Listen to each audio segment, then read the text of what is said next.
not sightseeing, not a super slow walk with your dog. We're talking about getting out at a brisk pace and moving your body through space.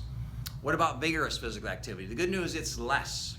Just like with strength training, the harder your work, the less training volume you need. Same thing with these types of activities. So for vigorous physical activity, the guidelines are suggesting 10 minutes a day of vigorous physical activity. So if you're doing something like running, or you're on a Stairmaster or a step mill or a more challenging activity, an elliptical trainer, 10 minutes is the recommended minimum threshold. So we're basically half. So if you do that, again, you can treat it the same way. You don't have to do it all at once, although 10 minutes is probably fairly doable to bite off all at once. But you could do 5 minutes now, 5 minutes in the evening. And I can say that I frequently break up my physical activity during the day. Historically, I always did larger blocks of activity, but in recent years, for a lot of different reasons, I'm breaking it up into smaller pieces of 15 to 20 minutes for me.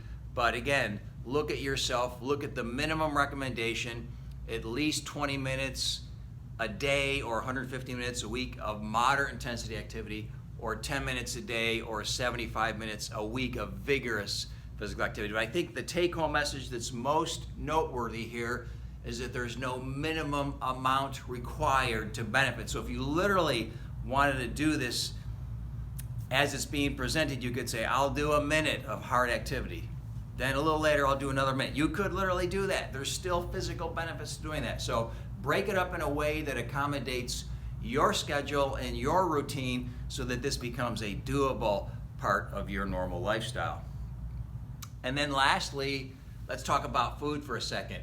This is, of course, one of the most confusing topics in the history of modern medicine. My recommendation on action step number 3 is that you focus on food, not nutrients. Focus on food, not nutrients. What do I mean by this? We have become obsessed in the United States with macronutrients. We usually refer to these as macros. What are your macros today? What macro ratio are you going with? What's the percent of carbohydrate to fat to protein? And so we've gotten so caught up with this, we've lost sight of what really matters here, which is quality food. If we look at the healthiest societies on the planet today, look at the healthiest groups of people around the world, these we can refer to as blue zones, if you know about blue zones. There is huge variation in the macronutrient distribution in these people's diets. Some of them are consuming very low-fat diets, some of them are consuming very high-fat diets. And so what we're seeing is that it's not the macro distribution here that matters when it comes to health. What we also know is that the most current dietary guidelines published by the Department of Health and Human Services have also shifted towards recommending eating patterns.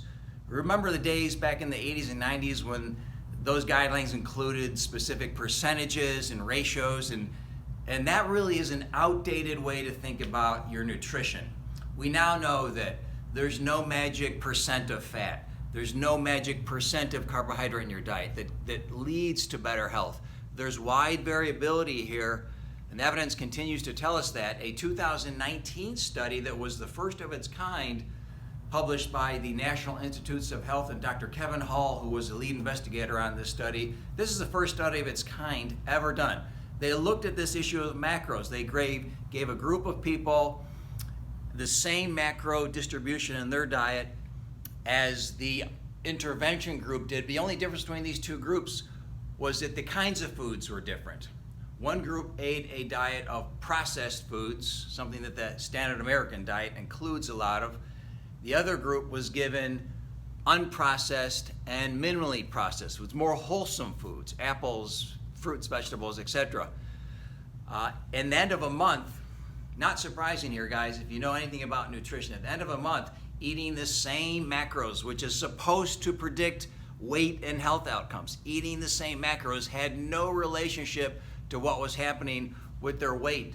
Those people eating the wholesome foods, unprocessed foods, lost several pounds in a month. Those who were eating the same macros on a processed food diet gained several pounds. There was about a 5-pound difference in 1 month between these two groups, eating the same macros. So what we're learning and have been learning and can say with good confidence here is that macros don't matter. It's an outdated way to think about your nutrition. Now, the one macro that we often talk about here is protein, of course. And so we do know that we need adequate protein, and we've talked a lot about that in the last couple of years. And if you need a refresher on that topic, you can always go look at our protein guide, either here in the studio or at our learning center, to get some details on how much protein you need. So we're not saying you can ignore protein, but you don't need to micromanage the amount of carbohydrate, the amount of fat relative to protein to try to get some special health outcome. That's an outdated way to think about it. There is not science to support it. In fact, the evidence that we see around the globe from the healthiest populations in the world, there's huge variability. So this notion is really unscientific and has been displaced with better, more clear, reasonable thinking, which is you can have variability with macros as long as the foods are wholesome and unprocessed. So my take-home message here is to focus on the food, but the food should be an unprocessed or minimally processed food. The example I always like to give is, an apple would be a unprocessed food. An apple pie would be a highly processed. In fact, we now refer to it as ultra-processed. So junk food in general is all ultra-processed. It's all highly processed food. So we're not saying that you can never have the ding-dong or the donut or whatever it might be, the hot dog, but minimizing those foods in your diet, emphasizing whole foods as best as you're able to, allows you to not have to overthink and micromanage your diet, to be living a disease-free life that gives you everything you're looking for. So, what have we said? Number one, focus on skills in your strength workout. Don't treat it like it's a competitive sport. It isn't. Don't focus on volume. Look at the quality of your movements by prioritizing those 4 workout skills we talked about. Number 2, live an active lifestyle. Go out and use your muscles. That's what they're there for. 10 minutes of vigorous physical activity in small pieces or all at once, or 20 minutes of moderate physical activity in small pieces or all at once to get the benefits that provides to us as well. And lastly, stop obsessing over the macros in your diet. Stop micromanaging your diet. Eat wholesome, whole foods, minimally processed foods, and you'll live a better, healthier life without driving yourself crazy in the process. Thanks for watching tonight, guys. Few quick points. Number 1, this video will be recorded. It is being recorded, and so it'll be available to view on our YouTube channel for those of you who want to go back and view it or share it with someone who you know who's trying to live the strength training lifestyle. You can always send your questions to me directly, Richard@medfitnessprogram.com. I'm happy to answer those questions.